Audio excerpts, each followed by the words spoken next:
Yeah, thanks. Well, thanks for having me.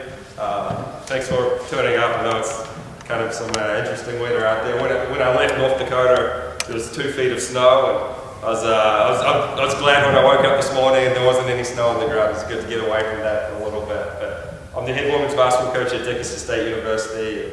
This can be very informal. Feel free to ask questions at any point. I'll just show you what we do with our program, what we try to teach. If you come and watch our team right now, some of the things that we try to teach, they don't necessarily do, and that's just kind of where we're at. It was my first year at Dickinson State University, so we're still trying to build a culture and trying to get our program to where we want to be.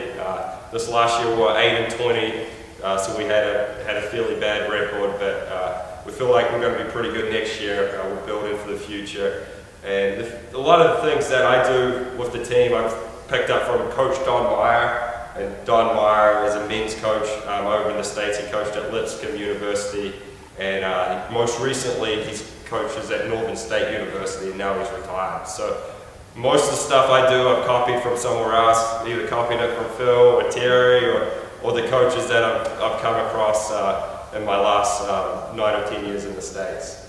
So a couple of things that we do, we're really big on echo yells.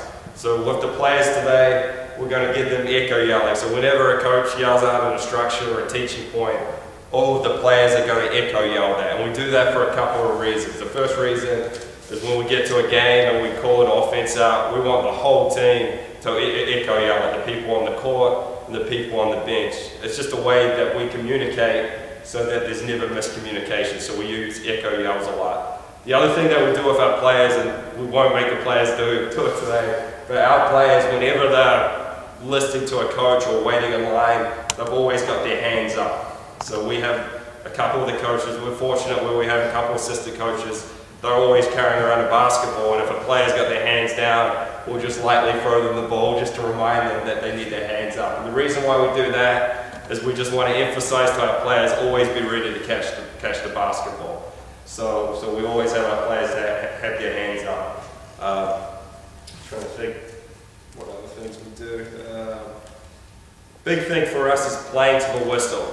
So in practice, a drill or a game that we're playing, it doesn't end until a coach blows the whistle. And it's just like a game. You've got to keep playing a game until the whistle goes, and it really helps our transition. We might be doing 3-on-3 down this end in the half court, but because the players have to play to the whistle, they're getting a defensive rebound, they're outletting it. The offensive team is now transitioning to defense. So they've got to keep playing until the coach blows the whistle. So if we're doing a half-court drill, we may not blow the whistle until the outlet happens, and then we blow the whistle.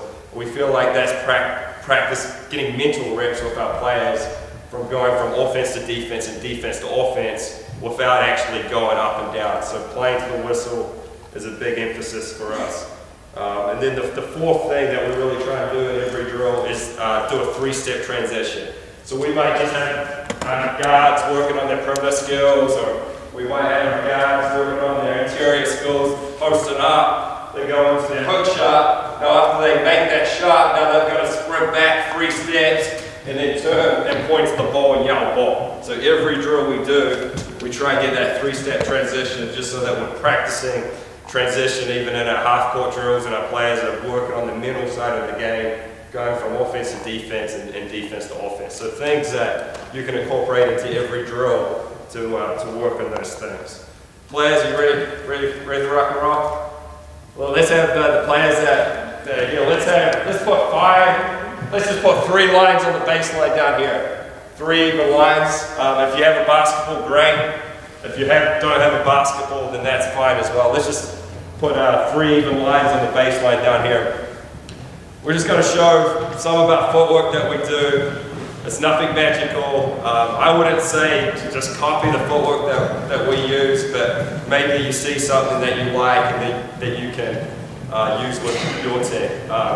Just kind of a foundation on that. I'm working with 18 to 22-year-olds, so they're at the specialization point. I mean, they're at the point where now they know they want to play basketball, that's their one sport, so we really specialize a lot. I wouldn't, if I was coaching a team with 16, 15, 14-year-olds, I probably wouldn't use this footwork. but we use this footwork just because we think it gives our players the best chance to be successful at our level and then going on and hopefully playing professional after college basketball. So let's just, in your minds, let's just walk it out. So let's get the front person to the half-court line, and then let's just get the middle person kind of midway, so just so we've got some room to work with. That's good, all right? First thing we're going to do is when I blow the whistle, this is going to seem a little elementary-ish, but the reality is we do this stuff every day in practice. College level players, you go watch pro teams, they're going to be doing the same stuff. So when I blow the whistle, you're going to yell out rim post action, and basically you're going to get in the triple threat. Whenever we get in the triple threat, we do it with a jump stop. We call it a quick stop. We use the terminology quick stop because I think that's a little bit better than jump. Jump stop's kind of, you know, you tell a kid to jump stop, they're going to think they're jumping over a hurdle. Whereas a quick stop is just a little quick two-footed stop where they barely leave the ground, but they land on both feet.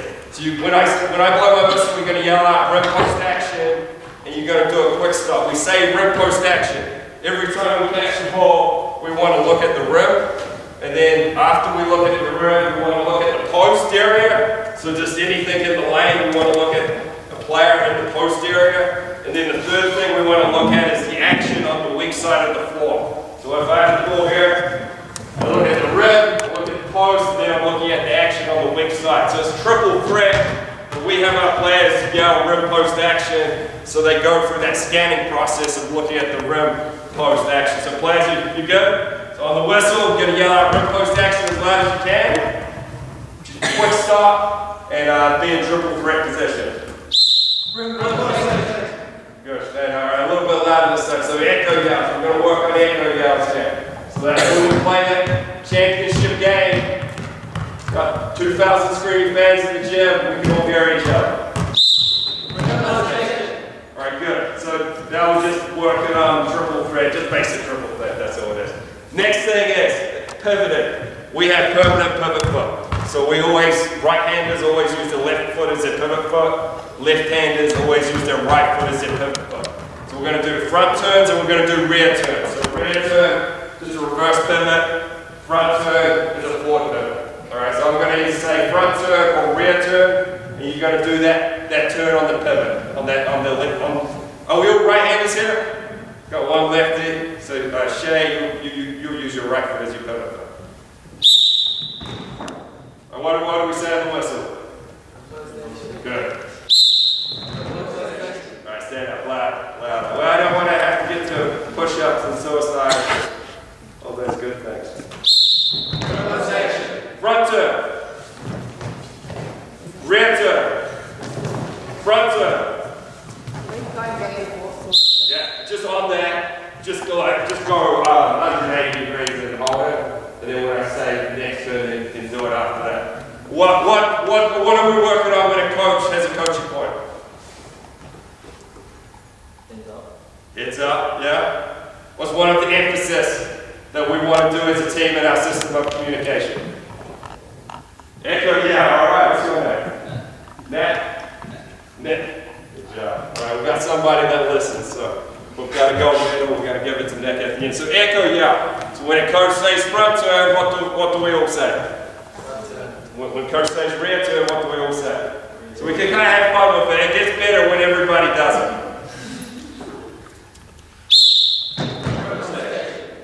Front turn.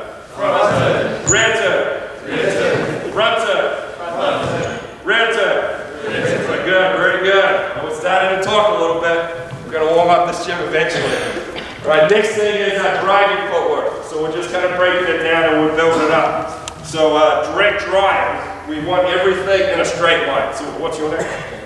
Jaden. So when Jaden drives at me, we want to always attack the high foot. So we teach our players to attack the high foot. We don't want to look down at the defensive player's feet because now we're not going to see the rim. So we tell our offensive players to look at their hands. So if their hand's forward, that's because the defensive player's high foot's forward. So you're going to attack the high foot. So you're going to do a direct drive here because your left foot's going to be your pivot foot. You're going to step with your right foot as long and far as you can. You're basically going to do a lunge. You're going to, and then try to sit down even further. There you go. And his job, what he's trying to do is get his shoulder on my hip. If his shoulder gets on my hip, I have to then open up and then I'm beaten as a defensive player. So we're going to work on direct drives. You're just going to be in that rim post action position. Direct drive, and we're going to yell out, direct drive, long step. Direct drive, long step. That's a mouthful, isn't it? Let's all say that together. Echo yell this. Direct drive, long step. Direct drive, long step. Right, good. We might not go and win the NBA championship, but well, at least we've got some good vocal skills. So we're going to yell out direct drive, long step, and we're going to make that as long as possible and as low as possible. And imagine that defender's right in front of you, and you're getting your shoulder on that hip. All right, so we're good? Front turn. Front turn. Rear turn. Rear turn. Direct drive, long step. All right, good. Stand up. Stand up. Good. Now, coaches, as you look at this, you can see a lot of these steps were out to the side. So if that step, you make the step out to the side. If we drive, we step to the side. As a defensive player, I could defensive push step and stay in front of it. Whereas if that step's right at the defensive player's high foot, that shoulder, get your shoulder to my head. That shoulder gets to that hip, that's when I got to open up and we put the defensive player in trouble. So this time when we do the direct drive, let's work on driving straight at the rim and let's work on making the step longer. The longer the step is, the more our shoulder is going to get on the defensive player's hip and we're going to put the defensive player in jab. Direct drive, long step. Right, very good. All right, stand up. Next one is crossover drive, long step. So down the high foot's the other one. So this high hands up, crossover step. Boom, we still want the step right at the rim. Good. Right at the rim, shoulder to hip, we're ready to go. Front turn. Front turn. Rear turn. Rear turn. Crossover drive, long step. Very good. Good. Let's take our lines back to the baseline. Now we'll just do the same thing, we'll just do it on the move. When we do stuff on the move, we want the people in line to mimic it, because we feel like they can get some reps as well. So when I blow the whistle, everyone is going to be yelling out rim post action. So let's have the front person in each line just come about three feet away from the baseline. Who wants to be the front person? There you go. And then everybody else in line, spread out a little bit from the wall, so you've got room to work with. So when I blow the whistle, everyone's going to go rim post action. When I say rear turn or front turn, everybody in line is going to do that on the spot. When I yell out direct drive, long step, the front people are going to do it, and they're going to do it on the move, and then they're going to dribble. So they're going to dribble to the foul line, and then you're going to quick stop here, and then you're going to listen to the next instructions. While that's going on, the people back here are going to do it stationary. So you're going to be here. When I say direct drive, long step, you're just going to do it stationary, step out, without actually driving to the foul line. When the front group gets to the foul line, and they do their second direct drive, long step, and they start dribbling to the half-court line, the second person in line is going to do it on the move towards the foul line. Did I make myself clear? Yeah. Any questions? Right, they've got it. Front turn. Front turn. Rear turn. Rear turn. Direct drive, long step. Good. What do we say after we quick stop? Rim post action. Very good. Rim post action. All right, so show us rim post action position. Rear turn. Front turn. Front turn. Shade faces. Direct drive, long step. To the half court. Teaching point. Teaching point. Give instructions that cannot be misunderstood. So I never explained what happened, what was going to happen from the foul line to the half court line. I just assumed that the players would figure that out. And that was a bad assumption. So my fault, players. I made a mistake. That's bad communication on my behalf. We'll fix it and we'll move on from here. Rear turn. Front turn. Rear drive, long step. Rear turn. Rear turn. Front turn.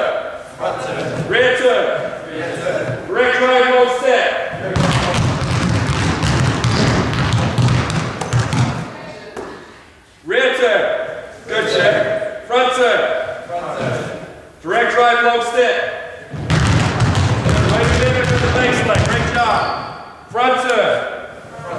Rear turn. Direct right long step. Rear turn. Front turn. Direct right long step.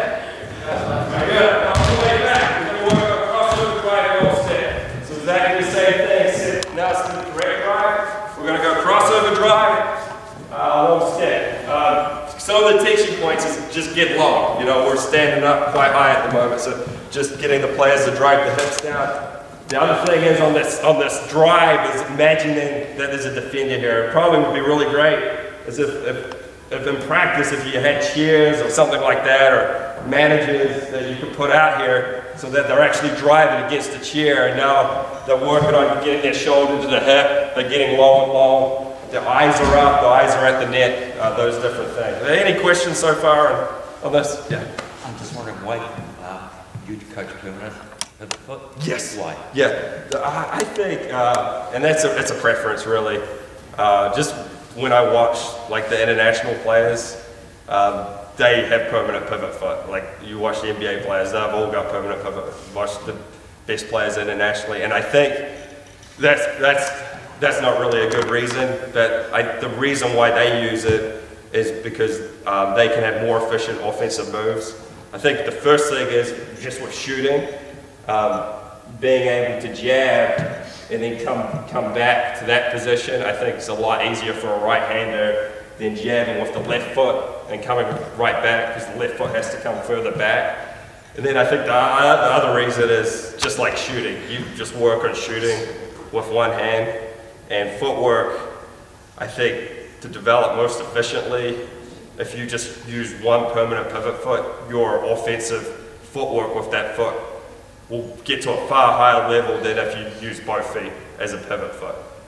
Within that though, in our system, we teach both pivot feet, because if you get a rebound, you got to turn and you got to pivot on either foot. You got to rebound and turn and pivot to the outside, because you don't want to turn to the inside.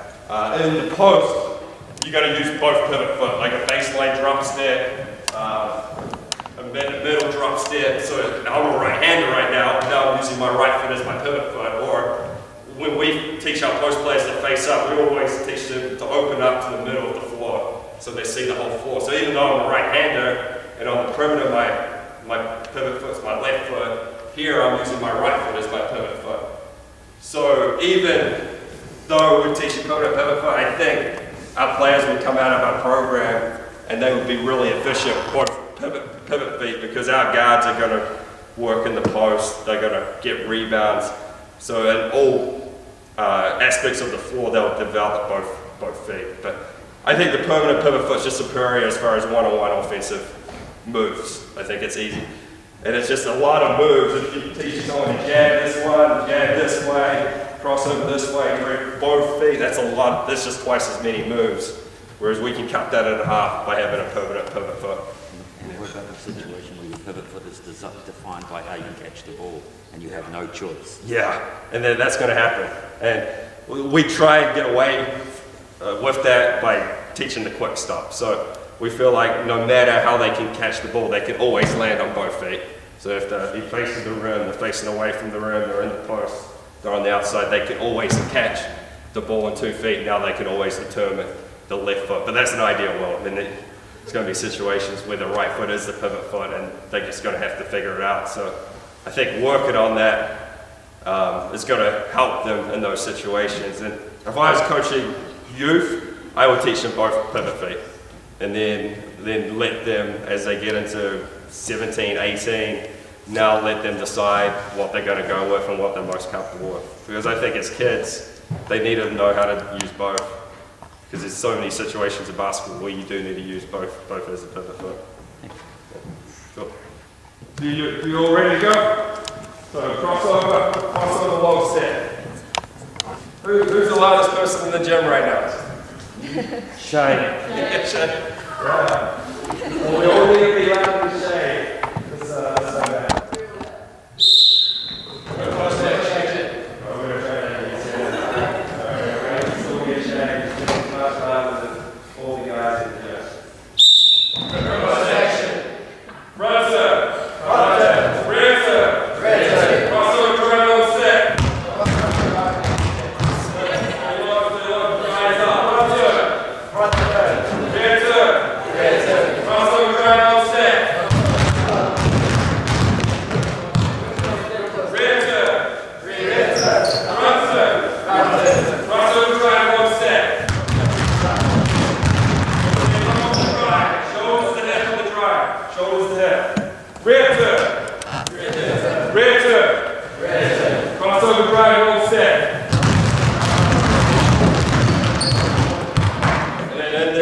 teach pivoting, so just lifting the heel off the ground. So everybody stay low, work on your starts. I want to see if you guys got strong enough muscle. So on this, you know, lifting the heel as they pivot, and then using the arms as well. We teach a pull and a punch. So we want to pull this hand with a ball, pull and punch, and that's going to help us get around. Pull and punch.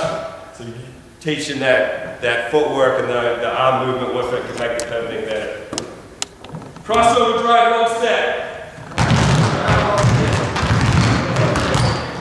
Front turn. Front turn. Rear turn. Crossover drive, long step. Rear turn. Rear turn. Everybody sit. Sit about 30 centimeters deeper. Front turn. Front turn. Good. Crossover drive, long step. Good. Let's hit 4 lights. 4 light passing. Echo, yeah. 4 light passing. Good. We need all the basketballs in the 2 middle lines. If we've got extra basketballs, let's put them over in the wall. This is just a drill, pass, talk. Big thing for us is just getting them to talk early in practice. Shay, I'm really impressed with how you talk.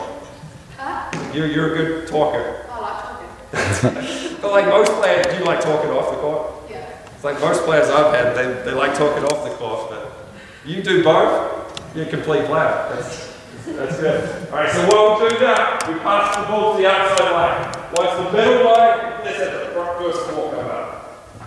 First ball. Once the middle line passes the outside, the 2 people in the middle are going to yell switch. When they yell switch, so let's pass to the outside line. Yell switch, and you're going to cross sides, and you're going to get the ball from the other person. You're going to pull the name out, pass to the outside. Do it. Yeah, pass it back to the outside, then yell switch again. Every time the 2 middle people pass the outside.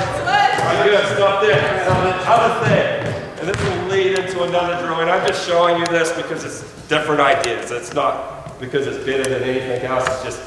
It's just what we do. We want the outside people, when you're waiting to pass, we want you to dribble with your inside hand.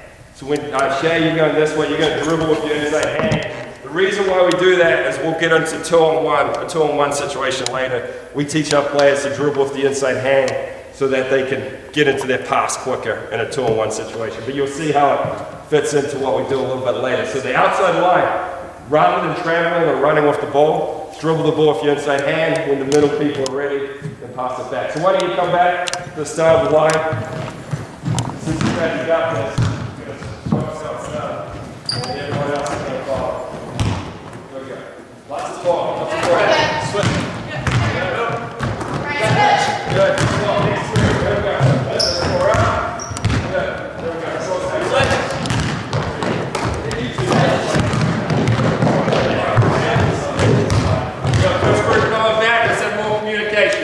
Talk to each other, dribble with the inside hand, slice up at the rim when we dribble.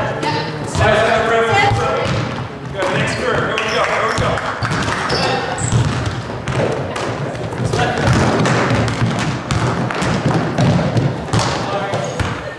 Hey, we'll do this one more time. What's one thing we did really well? We communicated switch good. What's one thing we could get better at? Names. Names. What do you mean by control? Okay, so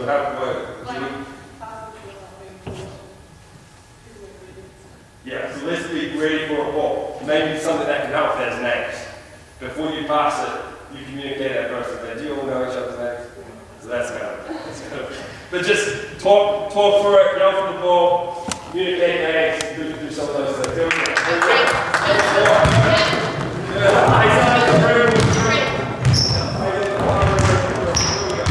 Good job. Swim it. Swim it. Good. Take that back.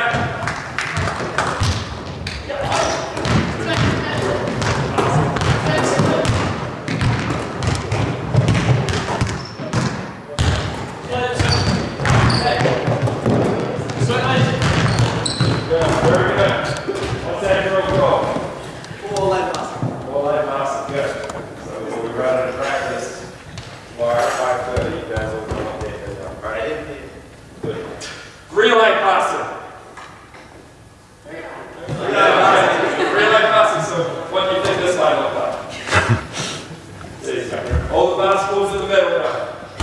We need Coach Brunel and Coach Bennett's, each with a basketball. So let's, and then everyone in the middle needs a basketball too. And so why don't you go down that end? Get Terry down this end. Alright, this is going to be a 3-line pass and draw. No, we did it. So Terry, just wait here. You'll be passing the shooter, but you won't be getting them until they come back. So let's put our lines a little bit wider. So target passing, and just passing between each other. So you're going to pass out here, you're going to pass out in the middle, pass the shade all the way down the court. Once you get down to an operating area about, NBA 3-point range. So let's just see that. Let's get the ball down to the NBA 3-point line. Good. Good. Talk on the pass. Slide. Good. Freeze right there. Once we get here, what are you saying as you catch the ball and looking at the rim? Yeah?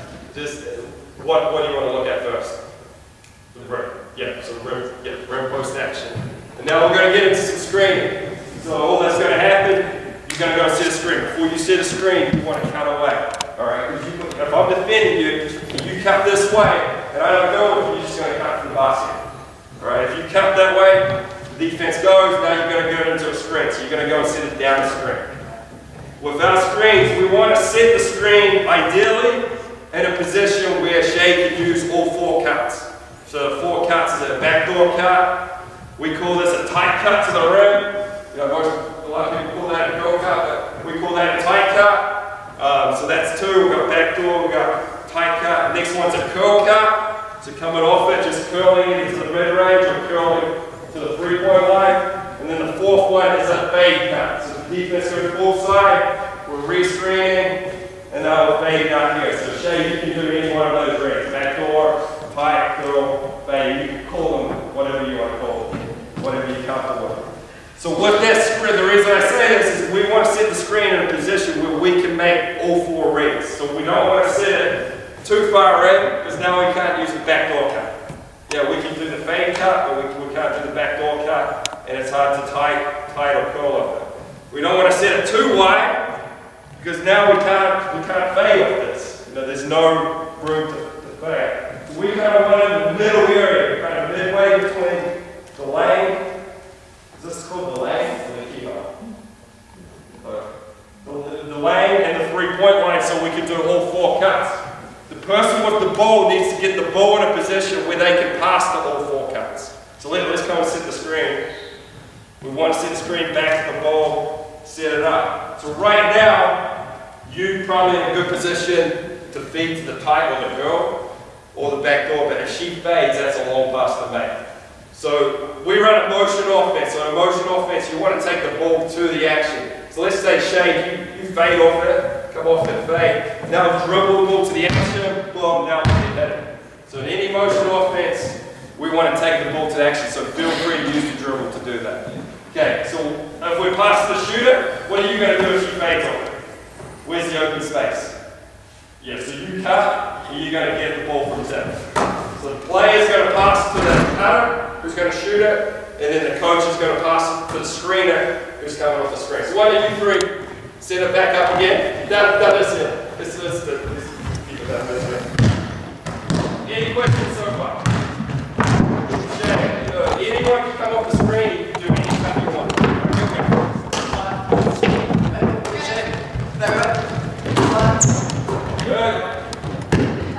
Good, Tom.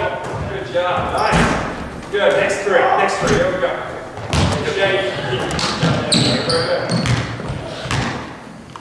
Very good. Here we go.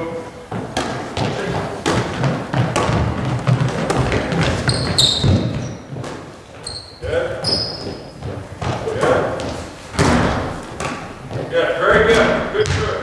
Now, the way we can make it better is we can talk a little bit. Hey, I pass here. 4. Downstream.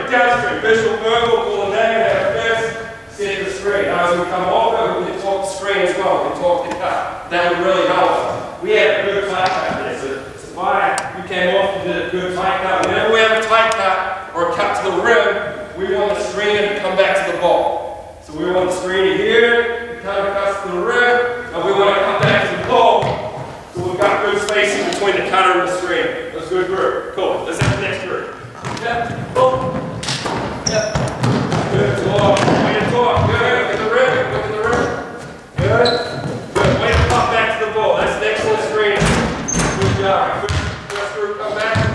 Cherries in, passes the screen. Good. Good. Ball. Ball, pull to the ball. Good.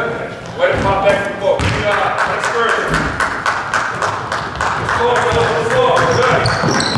Good post action. Look at the rim. Look at the rim. Good. Good. Next version.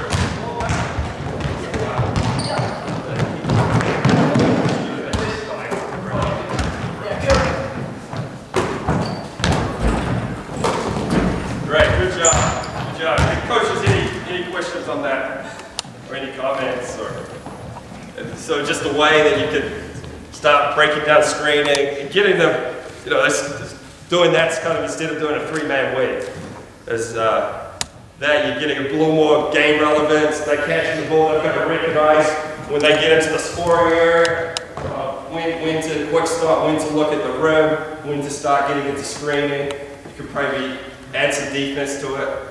So the cutter is starting to recognize the defense and start making reads and just tidy up screening, but doing it in more of a full court situation where the timing and spacing and different things like that, rather than just doing it in the half court. Cool. All right. Next thing, just going to kind of show how we teach passing the ball to the post. So why don't we need four players, and it doesn't matter if you're a post or a guard, because everybody's going to do every part of this drill. We need one player off the ball up here. They're going to be in line with the lane line extended. We call that the slot position. Then the second player is going to be at the wing. The wing position is going to be foul line extended. And then we're going to have two players in the post, an offensive player and a defensive player. We call this our post-passing progression. Good. So you're not going to get me props yet. So with this, the first option is to dribble down. So this is just the first step in our progression. So we're going to have the defender play on the high side. A post play, you're going to work hard on getting a baseline angle. And we talked about motion. The ball goes to the action rather than the action goes to the ball. So you've just got to make the action happen. So you don't need to worry about where the ball is. You just read the defense there. Now show us a baseline angle. Kind of seal him on the baseline side. Good leg with him. The higher you get him, the better angle you're going to get. So if you can start moving him back with your feet.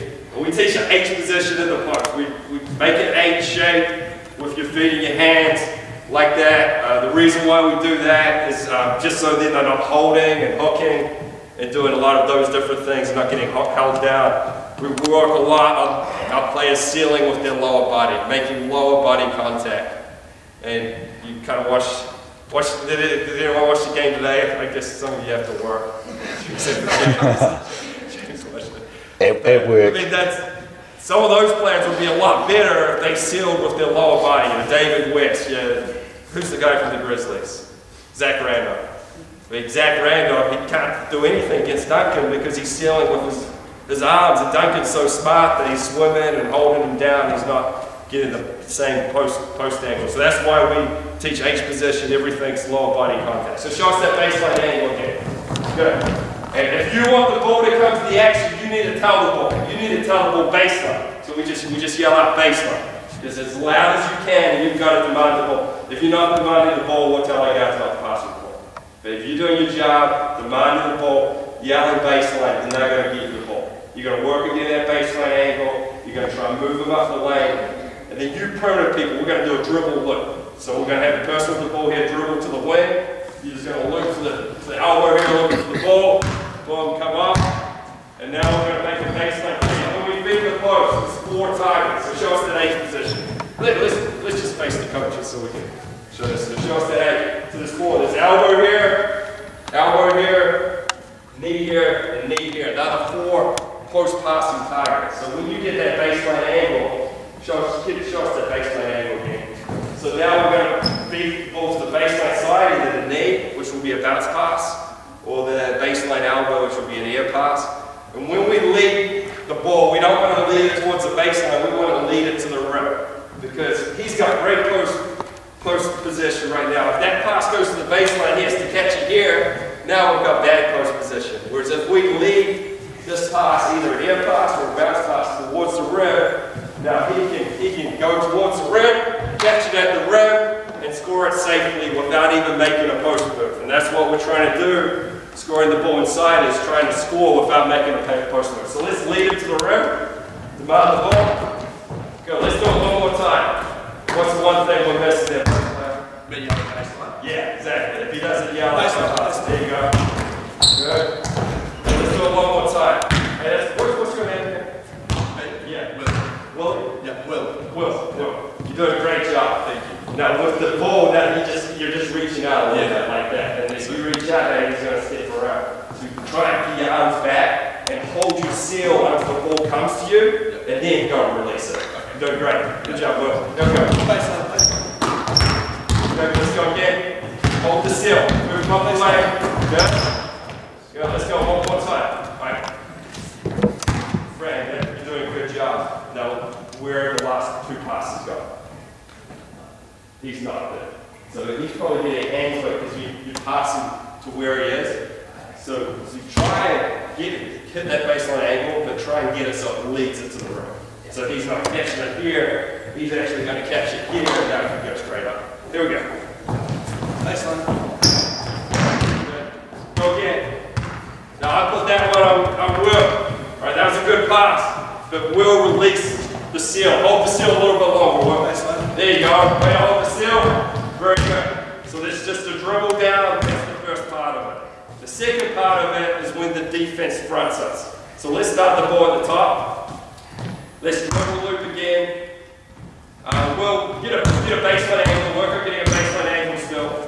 So we're working good. Not just freeze there. Good job. So always try to get a baseline angle. Now, hold that baseline angle.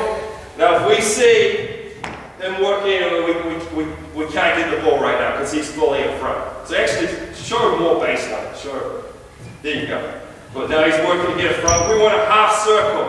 So the half circle, I'll show you the footwork on it. So I'm working baseline. He works to get in front. I just want a half circle where I want to shuffle like that. Now we're going to go top, boom, boom. Now we call that a top down. So you're just going to half circle it.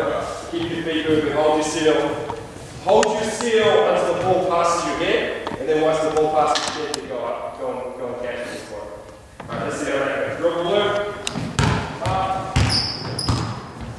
Good. Yeah. It's not bad, right?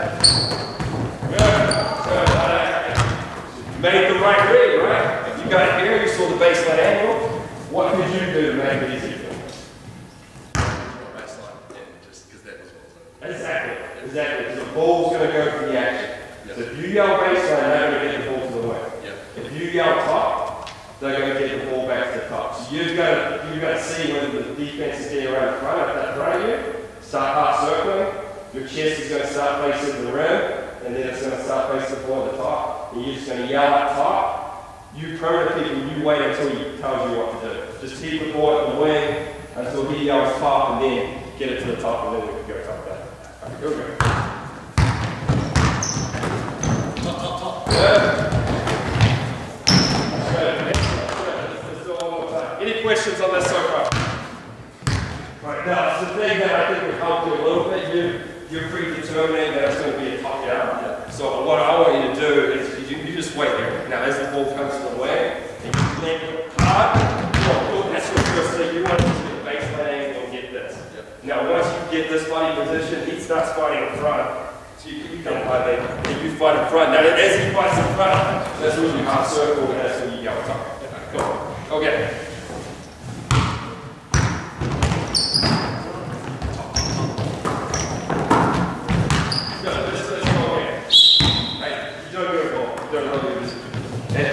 Coaches, you see what happened there?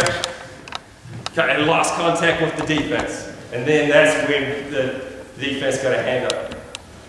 Emphasis for post players, or not rather than post players, I like interior players. Because in our system, everyone posts up. Every guard, everybody posts up at some point. And then every post player plays on the perimeter, shoots the three, and does that, all of that. So this is not just a post player drill, this is an interior drill when someone might cut off a screen, tight cut, now they're going to post up for a couple of seconds. The emphasis for interior players is get more of the defense. Every movement that interior player makes needs to be to get more of the defense. So Will, that last time you stepped away from the defense. This position here, every movement that you make, I want you to get more of the defense. I want you to get a greater piece of the defense with every footwork you make, every step that you make. Yep. You got it? Yeah. Cool, let's go. Here we go. Let's go again. Go, you're doing fine. This is footwork. It's footwork right here. So you get here, you've got baseline. He's stepping over. Yep. And now you drop stepping like that, and you're losing contact. So the only way you can get more of the defense is as he steps over, start stepping over. It's half circle. If you half circle, you'll keep contact the whole time you keep your circle. Let's go again. Half circle, up, good. Just go one more time. You feel it? Yeah, keep going. Go again. You got it. And a drill, like, work on this half circle.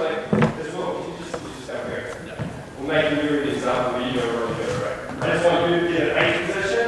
You're just going to slide around the circle like this. Right around, right? Let's see that. Arms up. Good. Good. Smaller steps. Small quick steps. Small quick steps. Stay low. Stay low. So just a way to break down the footwork of the half circle, getting more of the defense with every step that we make. All right, let's go again.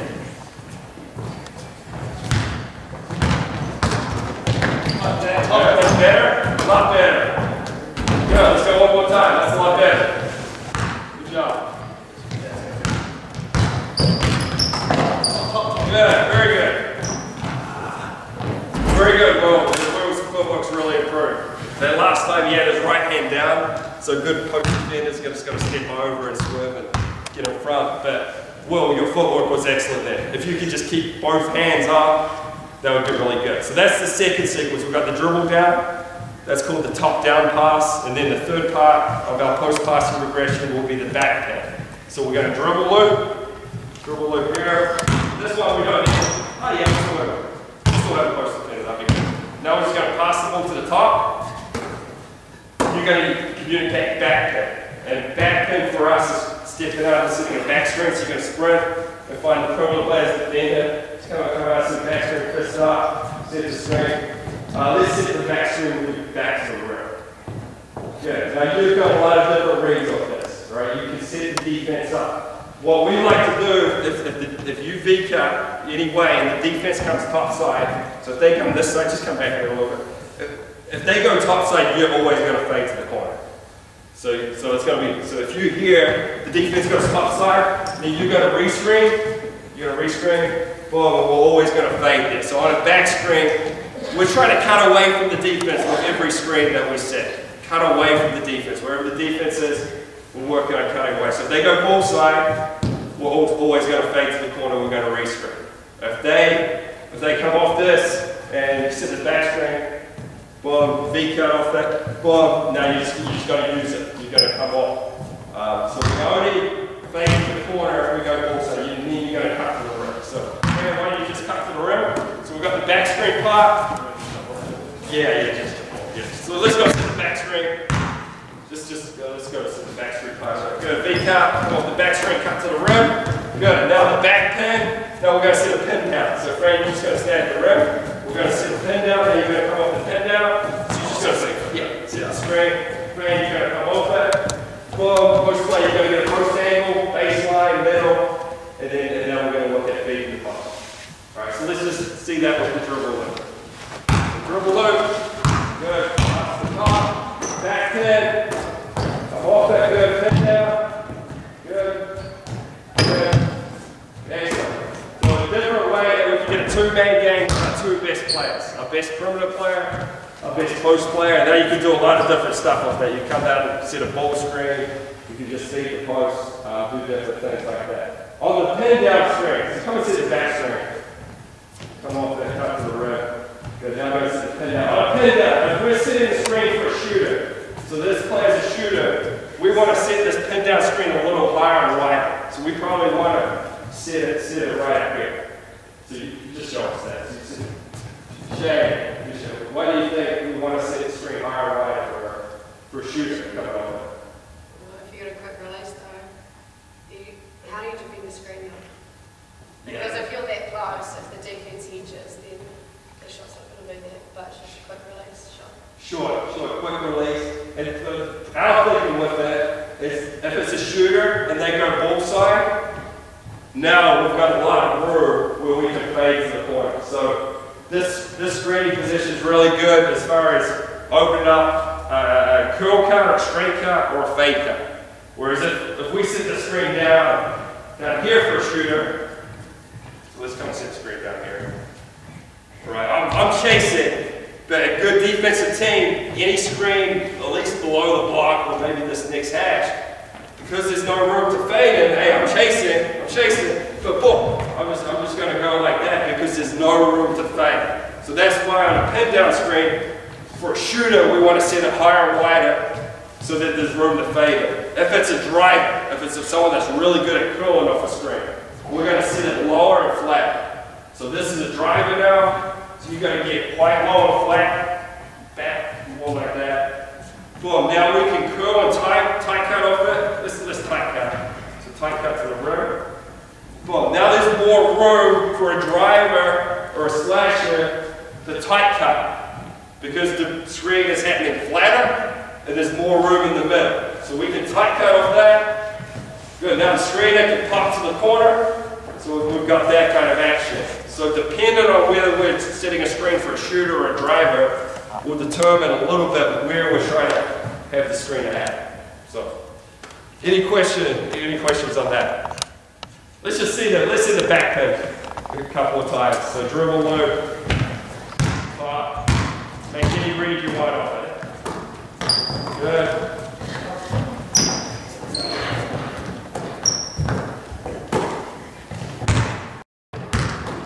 Good, let's go again. This time let's have a different read. Let's talk on it a little bit. Let's talk on cut. Post flash, communicate the screen, communicate the back screen. Good, communicate the pin down. Good, communicate your post angle. Good, pop off it.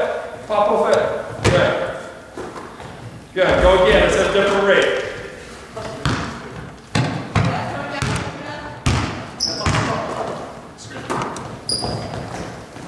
Good, fade.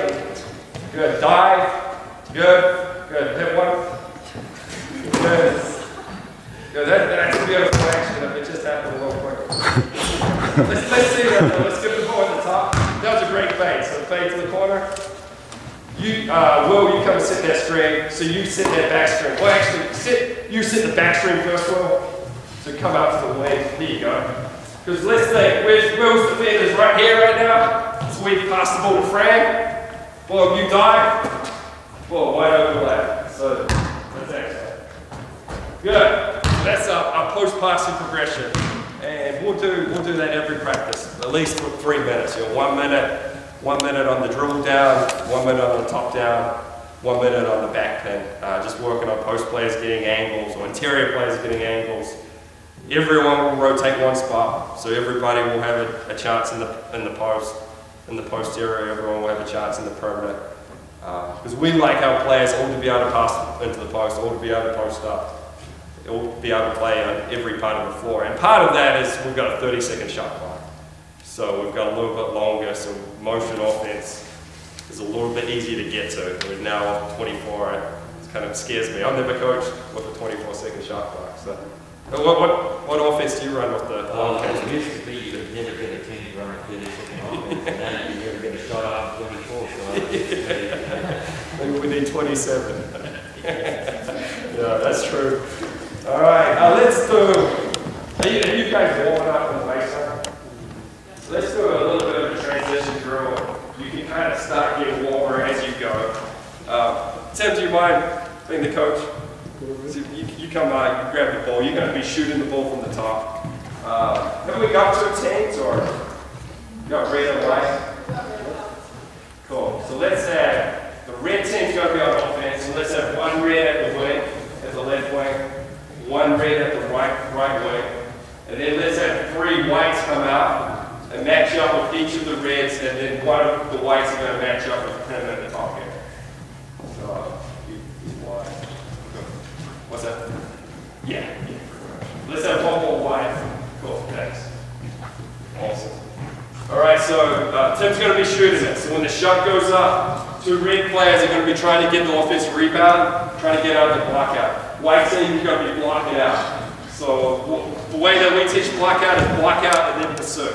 So we just want to check, we want to hit, and then we want to go and pursue the basketball wherever it is and go and get the rebound. And then we're going into a 3-on-2. Red, if you get the rebound, you try to score it. So red team, if you get an offensive rebound, just try to score it down here. White team, if you get the defensive rebound, then you're going to go 3-on-2 against these two red players. So and we're going to make a rule. Whoever's defending the coach at the top here is going to be the point guard. So we can kind of designate who's going to be the point guard. And then you're just going to go 3-on-2 down here. After 3-on-2, the red, you're going to do 2-on-1 coming back. White team, you've got to send one of your defensive players back. And the way that we're going to do it from white team is whoever shoots it or whoever turns the ball over is going to be the white defender coming back. So it'll be block out, 3-on-2, back into 2-on-1. You all have any questions? Cool, here we go.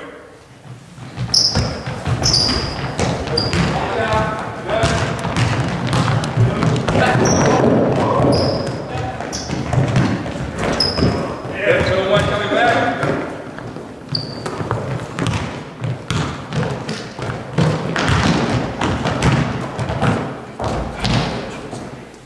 Alright, so let's just break this down so we can see what we're looking for. Let's have the three red offensive players come back against the two white defensive players.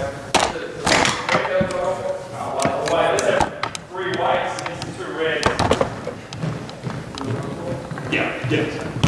So anytime in a 3-on-2, we want to have the ball in the middle. So let's put the point guard in. Yeah, that's correct. In a 3-on-2, we want to attack the best shooter's side. So first of all, the person with the ball in the middle, your job is to try and beat this first defender. If you can beat this first defender, then you make it a 2-on-1. So let's look at this. Who's the best shooter right here? You guys going to fight over it? Well, it's probably him. You're going to have to raise your hand if you're the best shooter. Is he the best shooter?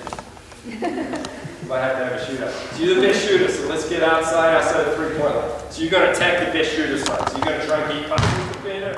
Well, now the second best shooter, you're going to cut to the rim. So if you can attack, draw a second defender, well, now you've got a layup. If they cover all of that, now you've got your best shooter that you can kick out. We probably prefer you just to drift to the corner so you can stay in front of the pass division. So let's see that. Let's see that. Let's attack the best shooter side.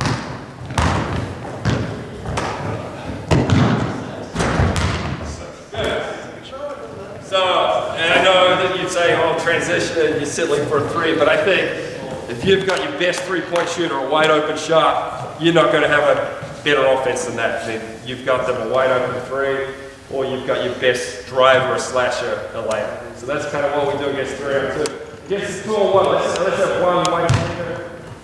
We want you to be about where the new lane is, so the new fever lane.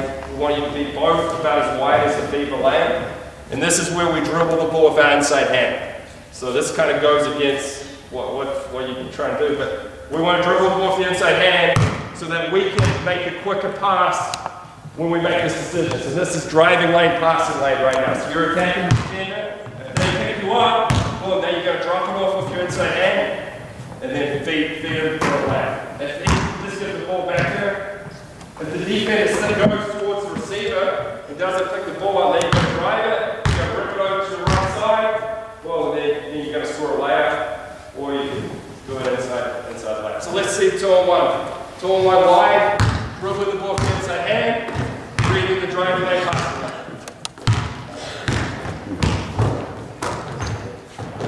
Good, let's go one more time. Just go. Yeah. Just go in, just make a decision. Make sure that you're going to go through the way for it.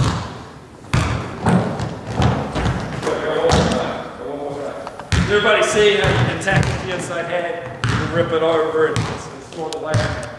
Yeah, let's go. I really like this just because now they're not passing the ball across the line. The ball's sitting there, they can quickly get it. I see a lot of turnovers when people are dribbling with the outside hand. Now they're bringing the ball across the body and it's getting tapped and that type of thing. Let's set the drill up again. Who's on defense this time? White. White's on defense.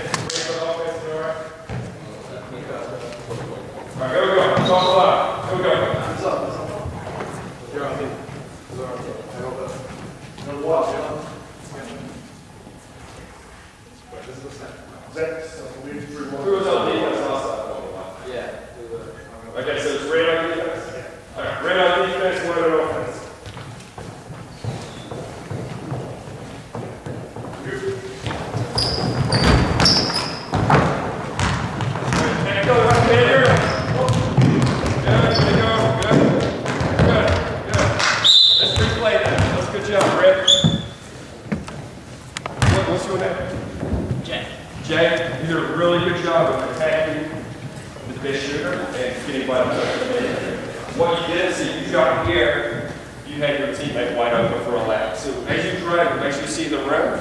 If you see the rim, you're going to see him and you're going to see her at the same time. So let's start at the half court lap. You did a great job of attacking the first field. Yeah, let's go from there.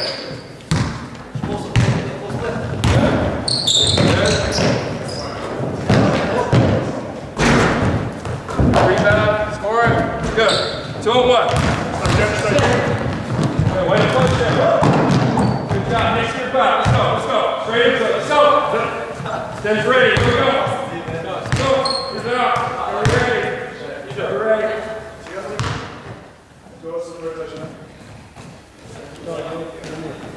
There you go. Good. There we go. Push it. Good job.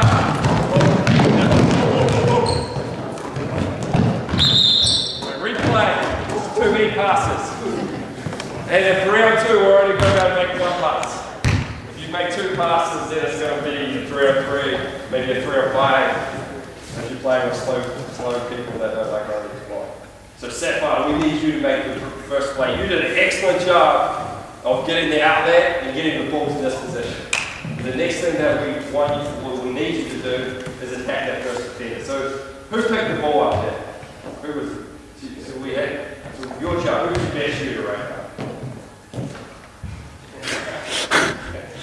So you want to attack his side. So you're going to get your shoulders past his edge right here and attack his side, and he's going to drift down so you can see that. Alright? If this defender steps up, now you've got your teammate here and you can drop it off.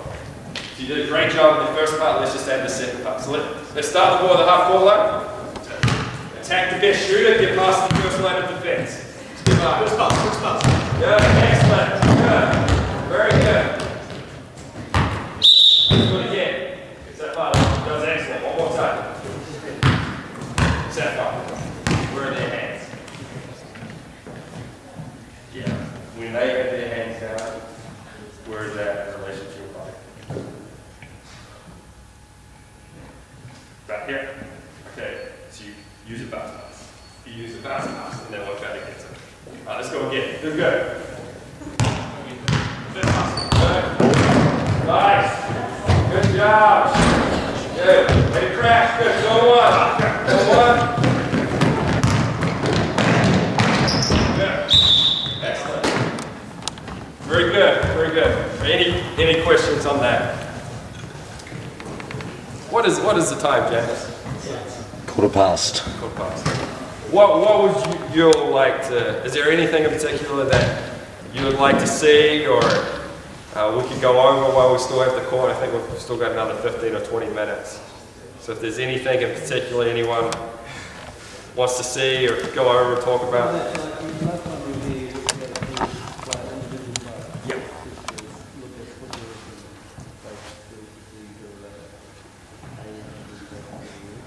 Sure. Yeah, absolutely. Yeah. Cool. Good. Well, let's have red team. Red team, you come down here. Each with a basketball.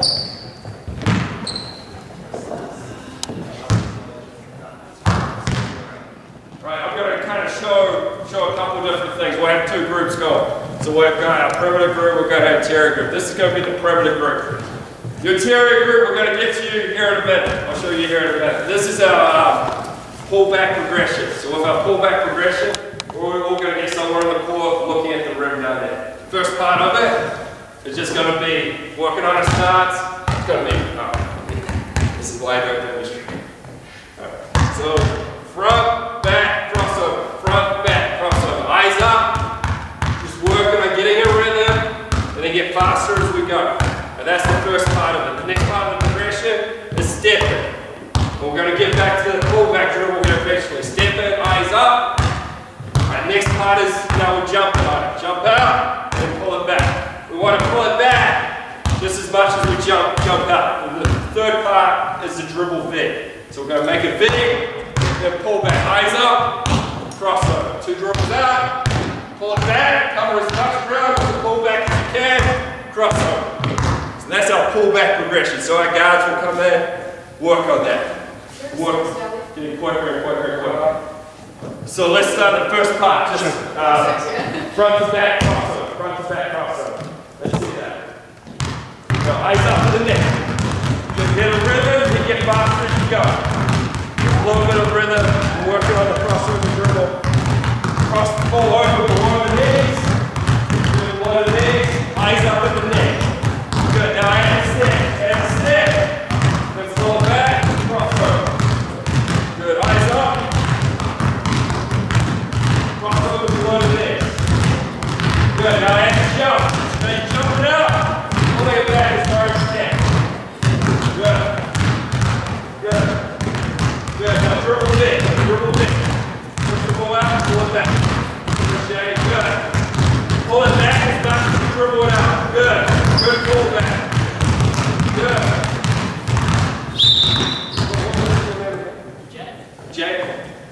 Jet. How do you spell it? Jet. Oh, Jet.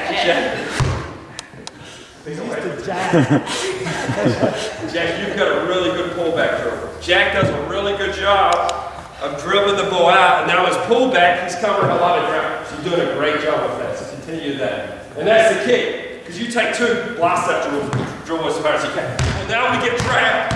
Now you've got to pull back from the trap, ball down, crossover. So the more we can pull back out of that trap, the more space that we're going to have to get in that crossover. So you guys good with that? Have a little rest and then we'll get back into it. And then we'll have another group going down the other end. This is what we call a drop step post progression. So we will, the way we'll do this is we'll have a group of 2 on this room and then a group of 3 down that end. But the group of 3 you can just watch down this end first. So why don't we have you 2 come out? We just need one ball between the 2. You just stand under the rim. You're going to be the rebounder. First part of the drop step progression is the block area. So you're just going to spin the ball to yourself. You're going to quick stop, land on both feet, chin the ball. Whenever we catch it, we want to chin and check. Look opposite. We want to look at the dive person. In our offense, we always have the worst shooter dive to the rim. All right, so the worst shooter, wherever they're on the court, they're going to know in their huddle, hey, you're the dive person, you're the diver. You know, the worst shooter is one way of defining it, or maybe a more political. Hey, you're the best rebounder. So the best rebounder, the best driver, the best person, just dunking on people is going to dive. So in the post, we chin and chin, we look at the dive person first. So you look at a dive, they might be open. Second thing you're going to look at is the opposite wing. Third thing you're going to look at is the opposite corner. And then the last thing you're going to look at, we call this the pro spot. It's just NBA lane extended. Is the FIBA lane the same side as the NBA lane? Yeah. So it's the FIBA lane extended right here. And the reason why we get into these spots is we don't want anyone ball side. Like Coach Meyer, we got this from Coach Meyer. He used to always feed the post and then cut to the corner. But he found it really difficult because the post players were looking opposite, that they couldn't see the full side defender. The full side defender would get in and strip. So that's why he shifted everything over to the weak side. So right now, if you look opposite, you can see the pro spot, you can see the diver, you can see the opposite wing, you can see the opposite corner. So everything's just on the one side of the court. So you'll chin and check, and then you're going to drop step to the baseline, and then quick stop, and then finish for a lap. So let's see that. Dribble the ball at your front. Good, go one more time. That's good. Now, watch where he dribbles the ball. That time when he dribbled it right in the middle of his feet. We want to dribble it just inside that lead foot. Dribble it just inside that lead foot. That way we get a bigger drop step. We get everything to the rim. Good, good. Let's go one more time, When you chin it, make sure the ball's right at your chin. Good, excellent. So we do this until he makes a clean layup. A clean layup is a layup that hits the backboard, goes through the rim, but doesn't hit the net. Once he makes a clean layup, then he goes to the next hash and does the same thing. Once he makes a clean layup from here, goes to the next hash, and then the elbow. So it's really not that they're going to do a drop step layup from here necessarily again. If they can, then that's great. But working on extending the drop step. So here, chin and check, big drop step, big quick stop, and getting to the rim with that one drop step is extending them and putting them in a position where the game is going to become more comfortable than the practice. The way we'll do this is we'll add the three-step transition. We really haven't done that yet. So you two are partners. So you're going to shoot the shot, you're going to rebound it until you make it. After you make the shot, you're going to allow your teammates to get the rebound, and you're going to sprint 3 steps. So you make the layup, sprint 3 steps, and then find the ball, and then yell out ball, and then you'll come to the back of the line. Your partner will do the same thing, and then you'll get his rebound. So let's just see that, see what that looks like. Good. Chin and check. Good. Good. 3-step transition. Boom. Good. And then the next partner go. Let's have you 3 do the same thing at the smart hoop. And let's have this group work on your pull back progression. Here we go. Let's go game speed. Set it to shake. What's that? Let's spend about 30 seconds on each one. But you can progress to the next one at your own speed. So here we go. Game speed. Eyes up, eyes up, eyes up. You start. Eyes up. Good. Here we go. First one up. Good. Just need one last one. Good. Last performance. Come out. Put the ball. Go check. Go bring down there. Good. Hang your eyes up to the whole ball. Work your top way. Get long.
A little bit slow now, but once players go, you just say pull back progression, drop step progression, echo yell, they're straight into it. You know, and if they're not NL within 5 seconds and you're doing something politically correct and making them remember that they need to do things quicker. So that would be one thing, and then we'll just do different things each day. We have a wing progression for our permanent players working on all the different moves that they do from the wing. Post play is a big thing, is the step dribble hop move. So post play, you can spin the ball yourself, chin and check, we'll work on the baseline drop step. We want all of our moves going towards the middle, perimeter and inside, everything going towards the middle, because then that gives us a counter move to come back to the baseline. Unless the defense is overplaying to the middle, then we'll take the baseline. If the defense is square up with us, we'll always go to the middle first. Because we feel like if we drop step to the middle, so if we drop step to the middle, you can't defend me, you cut me off from the middle. The defense takes away the middle, now I can come back to the base, and there's not, I think it's a less vulnerable position. The help defense can still get there, but now you're just going straight into your shot. Whereas if you go baseline, if your go-to move is baseline, if he's square, coming back to the middle that way, there's a lot of congestion here because all of the help lines here. So we try and make our go-to move to the middle if the defense is square, and then our counter move to the baseline. And we go with, like our step dribble hop is just step, dribble hop, and then into our push up. See, I've been working on my game the last 2 weeks. And then our counter move is double drop step. So here, boom, he cuts that off, boom, double drop, and then we go here. The third counter will just be a step through. We go step dribble hop, boom, step through. And now we're into a shot. Then, you know, if we get stuck getting pushed off the block, then we'll go into our face-up move, just catch and shoot, shot fake, rip it through, drive. So it's very basic, very, very basic. But our best post move, our best move in the interior is one without a move.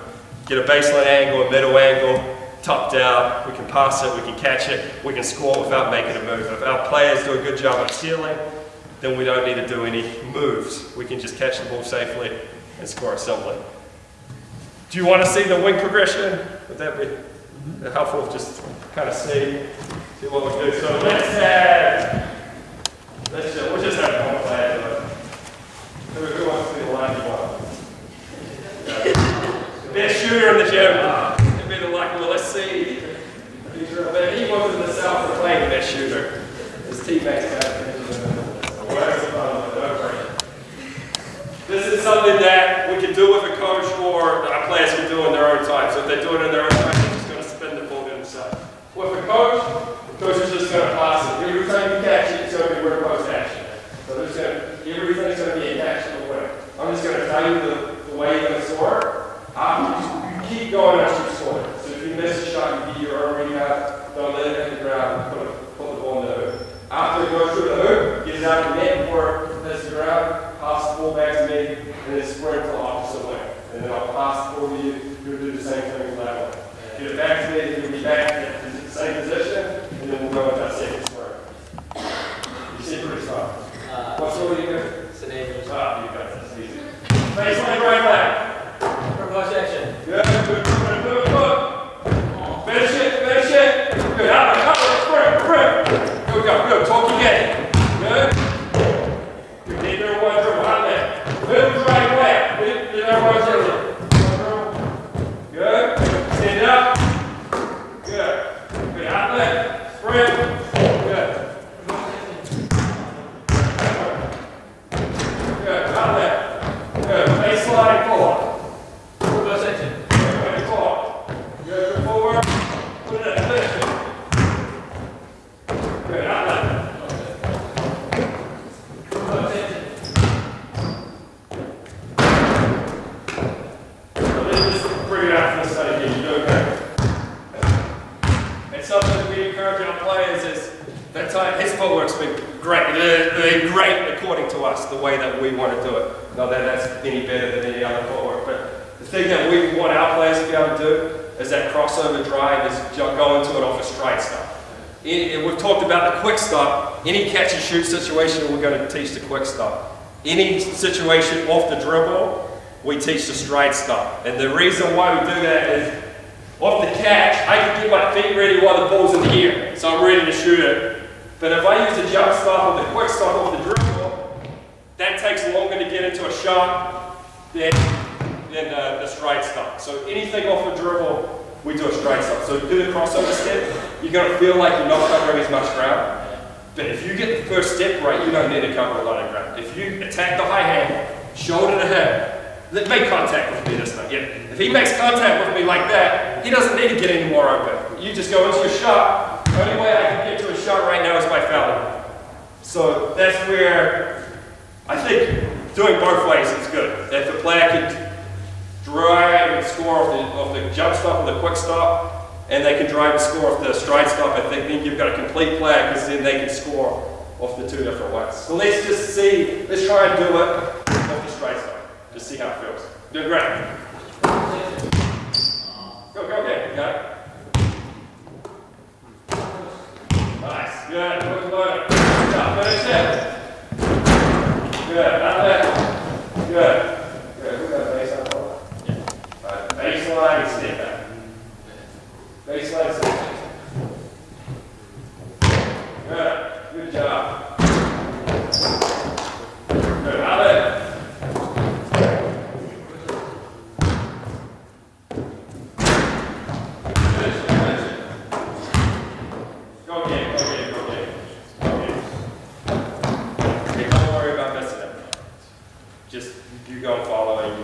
second shot's just as important as the first shot.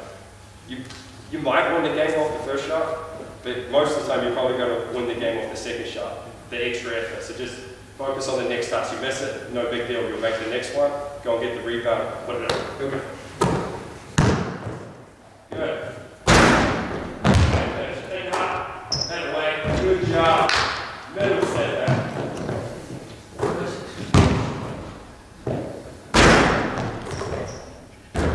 Good. Out there.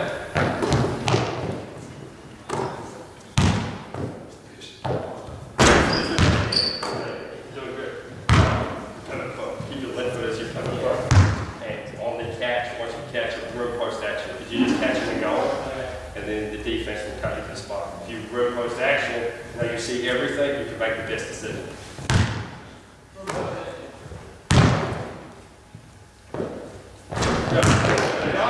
It's a little bit tough. I mean, Dwayne Wade, don't go for a treble. And one of the last plays of the game in the NBA, they called a treble. But it's a little bit tough this way for a step back because there's a lot of footwork, so a lot of players now.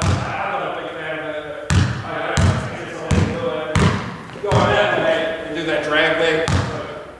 Drag that leg ball. Yeah, ball, and then back out. So that would be okay. Now, the next one is the fake step back. So everything's the same except it's a fake step back. So you drive it, boom, you fake the step back, then you explode up, and then finish at the rim. And to make these drills even better would be to have somebody under the rim with a pad, or just someone out in the rim, just hitting them as they come in for their lap. And that's something I think the players that come over from New Zealand and Australia, a lot of the times they're more skilled than the United States players. They're better passers, they're better shooters, they understand the game better, because I think there's more teaching that goes on in New Zealand and Australia. But the US kids, the thing that they're really good at is competing, because they're being pushed hard, they've got so much competition. And handling contact. They're very good at driving in the lane, taking a bump, and continue to rim to the left. Or they're very good at going at the rim, taking contact and finishing. So I would encourage any time working with a player is have a coach with somebody under the rim, even if it's a player, just hitting them as they come in for their laps. The player's getting better at finishing. We prefer all of our players to do two-footed layups, come in here, and two-footed. And that's partly because of how the game's officiated in the United States. They let a lot of body fouls go. They call a lot of hand shaking, but any body in the lane, they let it go. So I think it's in some ways more physical when players drive. So we encourage our players to do two-footed layups, and then from that build on the different kinds of layups, like the Tony Parker layup or the what's it called, the Euro step, and different things like that I think players are doing on their own, but maybe they're using as their go-to shots. Whereas if they did power layups, jumped off 2 feet, then they could add the different step-throughs and different things. So that would be my opinion anyway. So then we're going to do the baseline, fake step back, finish for a layup, and 2.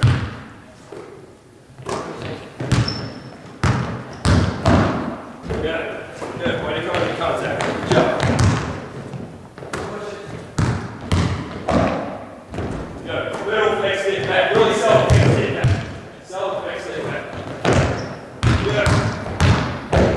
Good job there. Make the layup clean this time. Make it clean. Do that one again.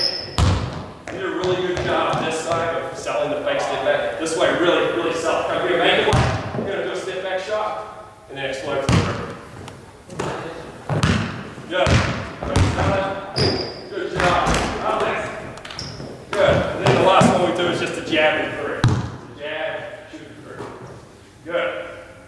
Good short jab. He does a really good job of making a short jab. That's great. Good. And then we'll finish it with 4 free throws, and it's a game that we played at 32.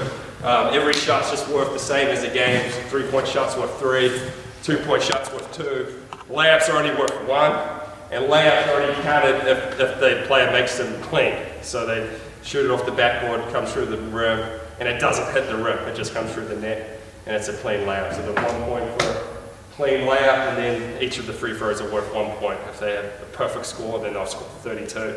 So they can compete against themselves. And if we were doing this in practice, we would have either a player watching as a defender on the perimeter, so just a dummy defender on the perimeter. So if he's going middle drive, we'll have this hand up, so he's attacking the high hand. If he's going baseline drive, we'll have that hand up, so the players are getting better at recognizing the defense, knowing which high foot they're attacking. And then we'll have a second coach or player under the rim with a pad, just hitting them, so they're getting better at handling contact. I think it's really important to have somebody out here if you can, because that footwork can get a bit sloppy otherwise. If there's somebody out here, and you've got to keep your shoulder on my hip. So you stand, every time he's got a way of gauging whether his shoulder is getting on my hip, and it's making him a better player rather than just giving him some footworks and then he gets to a game and there's not that contact and he's not putting the defender in the jail. You did a good job. I didn't have to, I just verbally said what we're doing and he did it. That was really good. Let's give him a hand. But it's pretty simple. We do a lot of two-ball dribbling, stationary two-ball dribbling, do a lot of dribble juggle, one basketball, tennis ball, working on dribbling, throwing the ball up, throw the tennis ball up, let it bounce on the ground, and then pick it up before it gets to the knee. Stuff so you've probably seen before. If you throw a tennis ball up, cross it over a few times and catch with a tennis ball. Working on having eyes up, but it's not rocket science. If basketball players, if they get low, they're in a stance on offense and defense, they have good vision, and they can handle the ball with both hands, they're probably going to be excellent players. So that's all we're trying to do, is try and get our players' fundamentals to a higher level. There'll be a lot more programs in the United States that have far more complicated systems as far as the defenses and offenses. We try and keep it very simple. Just try and allow our players to play, improve their skill level, improve their passing ability. And the big thing that we don't have just yet, but we're working on recruiting these types of players and improving the players that we already have, is having multi-dimensional players. The game is so much easier if you can have tall people shooting threes, you can have little people posting up inside. I think that's the future of the game. Basketball, I don't really know if there's basketball positions anymore. I think there's the point guard position from what I've seen, but everyone else is just basketball players, and everybody's got to be able to catch and shoot the three, everybody's got to post up, everyone's got to be able to pass with both hands. And I think the perfect example of that right now is the San Antonio Spurs. They could do, they've got their so-called post players are the ones, the D-up and all of them, they're the ones making the passes, they're the ones doing a lot of the perimeter stuff, and then they've got Manu Ginobili and a lot of their wings can score inside. So I think if you can develop players that can do everything and go away from possessions and focus more on them as basketball players, I think they'll have the best chance of being successful not only here but also internationally. But, anything else? Any questions? I know you've got a few. No, I've asked to. But no, you've got a chance to talk to a really brilliant coach. Yeah, that's if I can have my 2 cents a little bit, I think one thing in the States I've noticed is people go and seek out information, and partly it's because there's pathways. I could be a high school coach, or I could be a college coach, and then I could do this. But another part of it is just stepping out of the comfort zone and just going and approaching someone. I know there's so many knowledgeable coaches here in Christchurch, and some of them are not even coaching right now. I know Pete McAllister's one. He's extremely knowledgeable. He's not coaching, and a very good coach. And I think all the coaches I know here in Canterbury, if you went and seeked out information, they'd be very willing to share it. And I think it's just building that system where coaches feel like they're supporting each other and that we've got each other's backs and we're sharing knowledge with each other rather than closed circles. It is something that's really strong in the United States, is coaches helping each other. And I don't know why it is that way. I think partly over there they understand the suffering a coach goes through. We've all lost games, we've all had players that do what we say. We've all had parents complain, we've been through it all. So just understanding that fellow coach has been through all the same crap that you've been through. And so then you're like, hey, I want to help them out, just because you're kind of on the same level, that type of thing. But I think there's great coaches here. The coaching over there is not any better. It's just there's more competition. That's the only thing that's better over there. And that's because of depth, and maybe there's things that we could do in New Zealand to increase that competition, not from player competition, but from coaches and expectations. But that's the only, I think the teaching of the game is at a high level here. It's just, there's more competition and probably higher intensity. Can I just make one observation? Yes. What I would love to see, and I'm in the middle of changing how I coach. I've come to a decision, especially over the past 2 years. Spend more time coaching offense than defense. Spend more time coaching offense than defense. Why? Because it's so much harder to learn offense and it's so much harder to teach it. So you have to spend more time doing it. I think over the years I've done my players a grave disservice by regarding myself as a defensive coach. Every team I coach will always be hard to score against. But you don't learn how to win games. And in the final analysis, your defense will improve if you're playing against great offensive players. That will come along and you can make big changes in defense really quickly. Offense takes years and years and years. So one question I've been asking every coach I've talked to, and I'll ask the same, what time in a practice do you devote to offense and what time do you devote to defense? I mean, I've made my position pretty clear now, so maybe I should have asked first of all. No, that's a good question. It's a hard question because I'm still probably in my development as a coach, being a young coach. This is only my second year in the States as a head coach. I'm still kind of in that defensive mindset of, hey, we're a defensive team. So in my mind as a coach, I feel like I have to spend more time on defense to impart that philosophy to our players. But I agree with you. I don't think that is the case. I think you can be a great defensive team. I think you have to spend more time on offense. It is so much more complex. And I think as far as the development of players too, like as a college recruiter, if someone's got good offensive skill, but the defensive skill is not where it needs to be for our level, I have more confidence that I can teach them the defense at that stage than the offense. If they don't have the offense by the time they're 18, it's just so many movements. And so yeah, a lot of our drills we try and work on both at the same time. But one coach is looking at the offense, one coach is looking at the defense. That's what we try to do. But you're always working on one more than the other. Yeah. So I'd say probably 60%, 40%, 70%, 30%. Which way? 60, 70% offense, 30 or 40% defense. But probably going more towards working more on offense.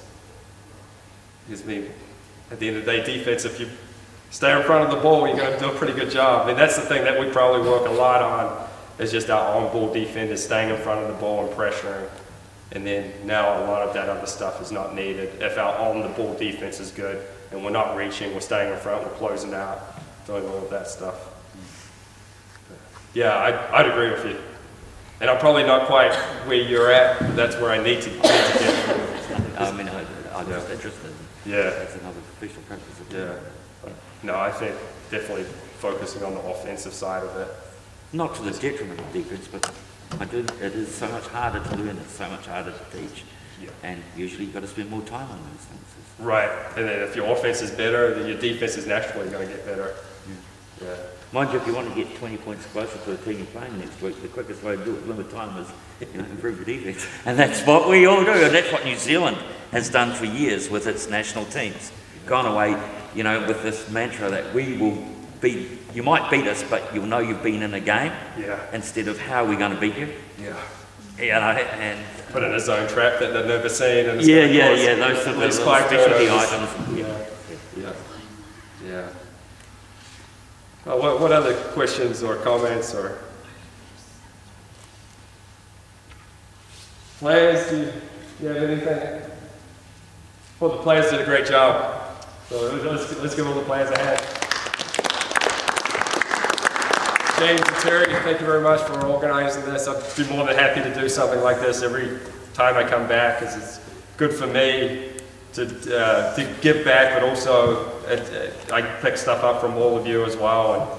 And I need to put in a 1-2-2 half-court trap next year, so I need to be hanging out with this guy right here. But I appreciate you all coming along, and if there's ever anything I can do, I'm just an email or a phone call away. Would be more than happy to help you with anything. And all of this stuff I showed was just how we do it. It's not superior than anything else.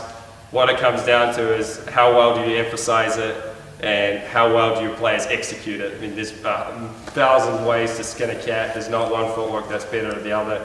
But as long as the players are developing, they're getting better, and they're doing what you emphasize, then they're going to improve as basketball players. Thank you, Caleb. Thanks. Appreciate you.